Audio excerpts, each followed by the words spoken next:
네, 엔데믹에도 답답했던 항공주들, 아니 리오프닝을 시작됐다고 하는데 왜 이렇게 안 가는 거야? 라고 생각하신 분들 많으셨잖아요. 근데 사실 그동안 규제가 참 많았거든요. 그런데 이 규제가 이제 조금씩 다 없어진다고 합니다. 다시 코로나 이전으로 돌아가고 있는 항공산업, 그럼 우리는 어떻게 투자를 해봐야 될지 이번 시간 하이투자증권 강북 더블린센터 이화진 과장과 함께 살펴보겠습니다. 어서 오세요. 네, 안녕하세요. 네, 안녕하십니까. 네.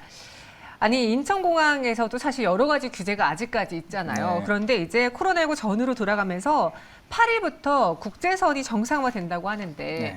무엇이 어떻게 달라지는 건가요? 우선은 첫 번째로 이제 미접종자, 백신 미접종자에 한해서 이제 그동안 7일간 이제 격리 의무였는데 일단 네. 그 부분이 해제가 되고요.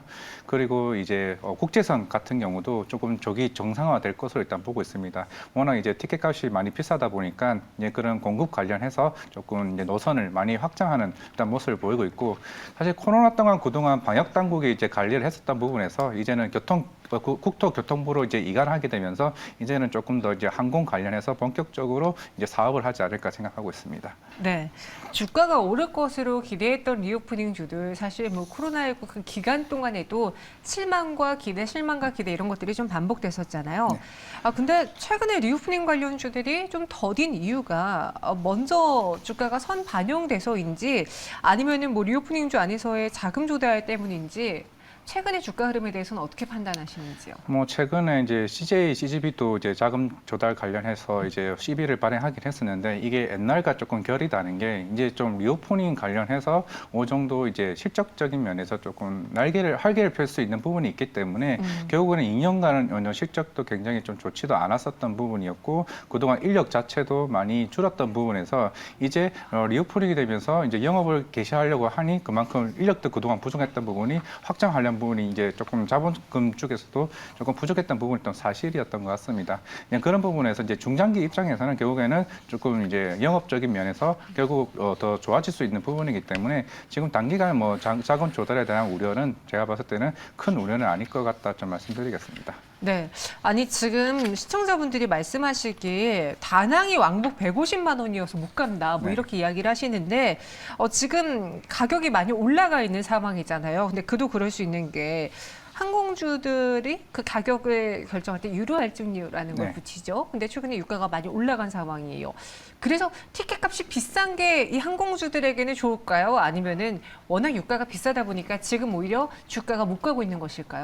사실 유가가 비싸기 때문에 일단 항공주가 일단 못 가는 거고요. 일단 결국에는 환율이랑 이제 유가랑 같이 이제 좀 봐야 될 것 같은데 네. 사실 이제는 이제 오늘 그 7월 조기 그 국제선 이제 노선이 추진되게 되면서 이제 공급에 대한 부분을 조금은 이제 조금 풀어진 것 같습니다. 그 대신에 이제 유가가 이제 120달러까지 근처까지 지금 온 상황에서는 이제는 유가와 환율 자체만 조금 이제 어느 정도 항공주와 관련해서 조금 긍정적인 모습으로 나오게 된다고 하면은 좀 항공주에 대해서 좀 본격적인 스트롱 바이어가 나올 수 있지 않을까 생각하고 있는데 하지만 유가 자체는 제가 봤을 때는 좀 당분간은 이 가격대가 계속 유지될 것으로 보고 있습니다.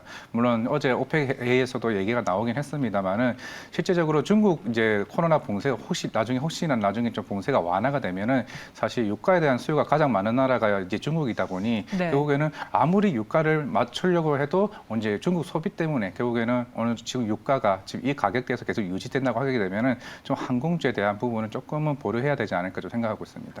하필 또 리오프닝이 시작이 됐는데 이 높은 유가가 발목을 잡고 있는 상황입니다.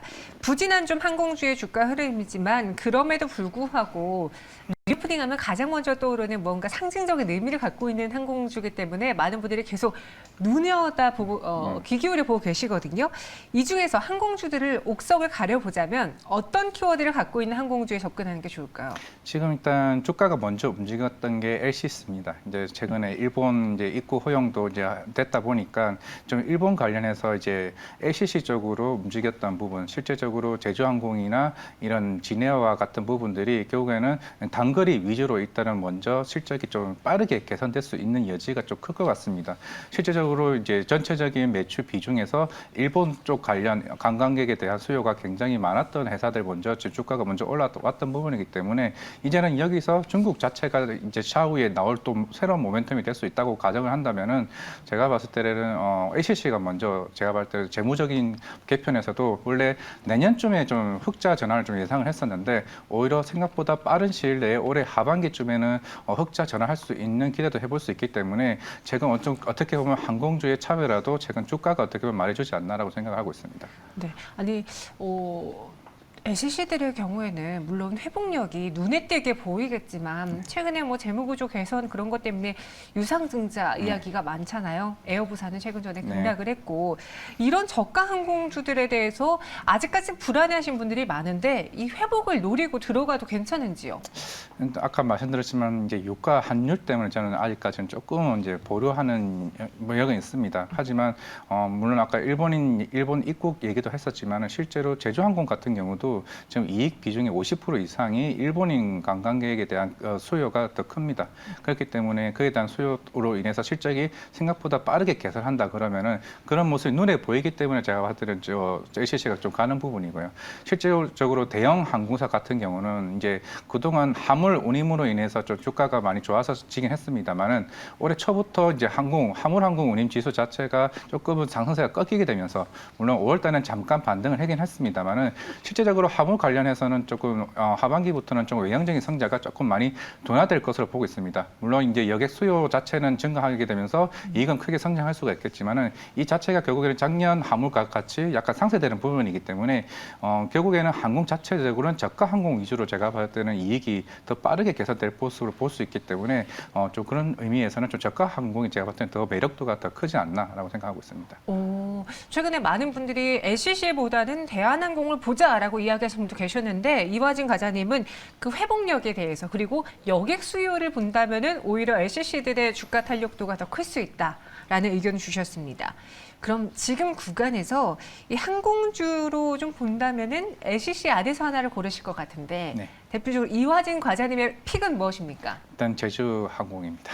제주항공요? 네. 아니 제주항공은 뭐 최근에 무사증 그것 때문에 또 외국인들이 많이 들어오지 않을까 싶기도 한데. 네, 그런 표현도 있었고 사실 네. 제주 쪽에 이제 관광객도 많이 늘어나고 있는 상황이지만은 아까 말씀드렸다시피 이제 진에어나 이런 부분들은 일본 관광객 매출 비중이 40%지만은 50% 이상이 제주에어가 조금 많이 나오고 있습니다. 그러니까 지금 당장에는 북미나 유럽보다는 단거리 위주의 LCC 중에서도 빠르게 치고 올라올 수 있는 일본, 그 다음에 이제 중국 쪽으로 관련해서 어떻게 보면 제가 이게 카지노 또 연관될 수 있을 것 같습니다. 지금 뭐 롯데관광호텔이나 이런 파라다이스도 제가 주가가 좀 오르게 있었는데 그에 대한 관광객이 제주도로 많이 몰린다고 가정을 했을 때 결국 제주항공 쪽이 오히려 수혜가 제주도 플러스 일본까지 포함되지 않나라고 한다고 하면은 제가 볼 때는 제주항공이 제가 좀 긍정적이지 않을까 생각하고 있습니다. 제주도에 포커스를 두고 계십니다. 제주항공 이야기해 주셨고요. 그럼 대한항공에 대해서는 이화진 과장님이 지금 언급을 잘 안 하셨잖아요. 좀 LCC 쪽으로 초점을 주셨잖아요. 대한항공에 걸리는 점이 있다면 지금 뭐 갖고 계신 분들 많으실 테니까요.